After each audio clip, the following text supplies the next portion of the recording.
maiwasan ang tuluyang pagdami ng mga kaso. Maraming salamat po. Thank you, Doctora.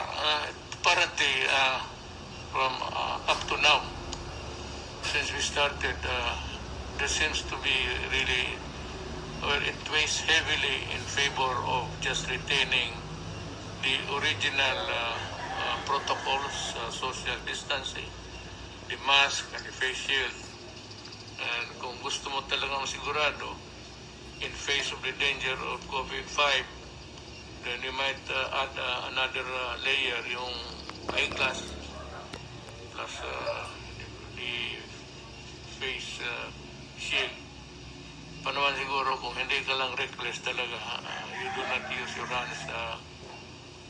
Ako pa naman sanay ako dito, yung I play with my, nakita man ninyo yan, ang ano ko nakagano na, I don't know, but it's a bad habit. Kaya tinatalian ko na nitong isang kamay ko para hindi ko na talaga ma-tap. I accept your recommendation. This is the twice over na. So, I'd like to thank the panel, and I'd like to thank also that you recommended the safest way for the Filipinos. Salamat po. I salute you.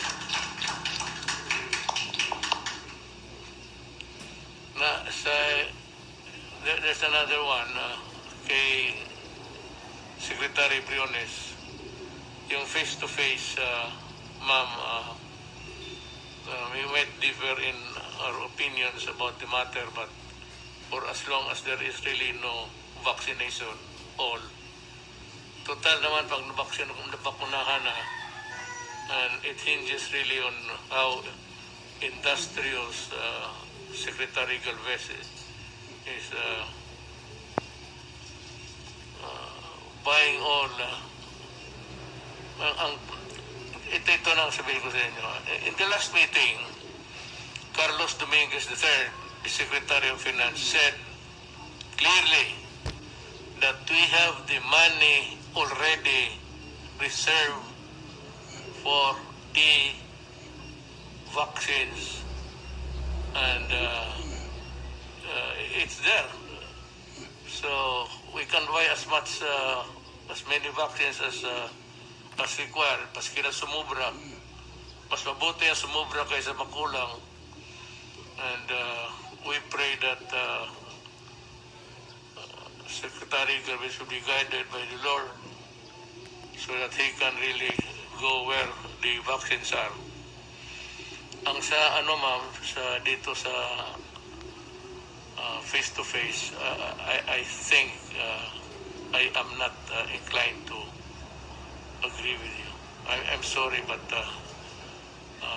mahirap. I cannot gamble on the health of the children. I hope you'd understand. Oh yes, Mr. President, there are two bases for the Dep.Ed position on the matter of opening of classes and face-to-face. One, of course, which we consider very heavily, is the impact on the economy, because education and the economy are closely linked.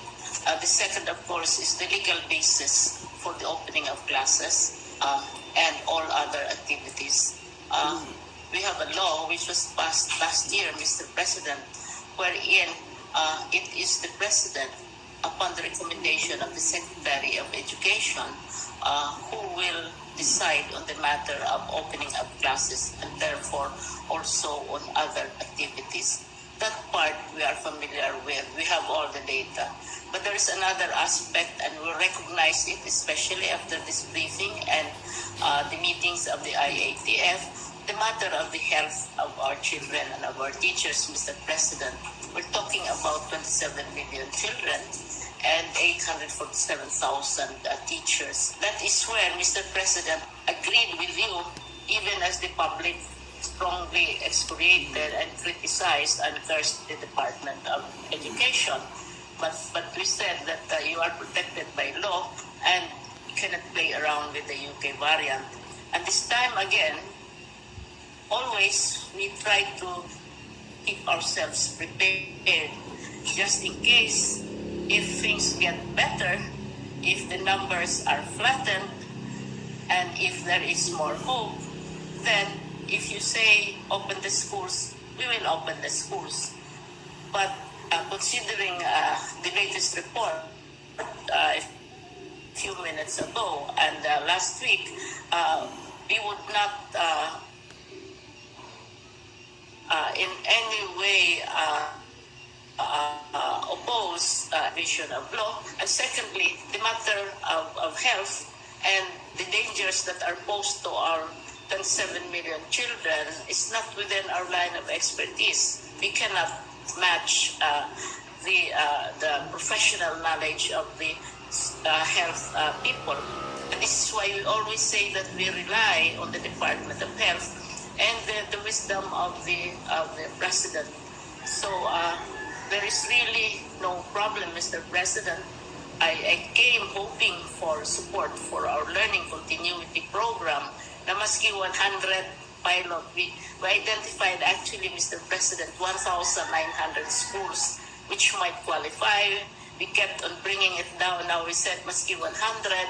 But listening to the briefing and listening to your decision, we don't have any reservations because we all know the effect, especially the idea, Mr. President, of having also our children vaccinated, because we are told that children are now more prone and perhaps are vulnerable, and we would not want to risk 27 million children and our teachers. And besides, we are part of the executive, and what the executive decides, we support and we cooperate, especially on a professional matter as Mr. President.